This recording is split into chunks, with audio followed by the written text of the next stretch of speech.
விருதுநகர் மாவட்டம் கட்டனார்பட்டி பட்டாசு ஆலை வெடிவிபத்தில் உயிரிழந்தோரின் குடும்பத்தினருக்கு குடியரசுத் தலைவர், பிரதமர் உள்ளிட்டோர் இரங்கல் தெரிவித்துள்ளனர்.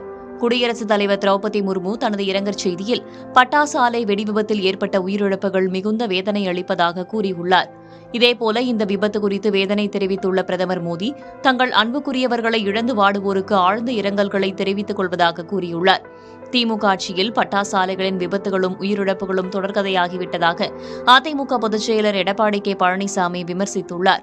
பட்டாசு ஆலைகளின் பாதுகாப்பை உறுதி செய்ய எந்தவொரு நடவடிக்கையையும் திமுக அரசு எடுக்கவில்லை என கூறியுள்ள அவர், அதிமுக ஆட்சியில் உரிய நடவடிக்கைகள் எடுக்கப்படும் எனவும் உறுதியளித்துள்ளார். திமுக ஆட்சியில் பட்டாசு ஆலை வெடி விபத்துகளை தடுக்க நடவடிக்கை எடுக்கப்பட்டதாக தெரியவில்லை என அமமுக பொதுச் செயலர் டிடிவி தினகரன் கூறியுள்ளார். கட்டனார்பட்டி பட்டாசு ஆலை வெடி விபத்து குறித்து அவர் இவ்வாறு பதிலளித்தார்.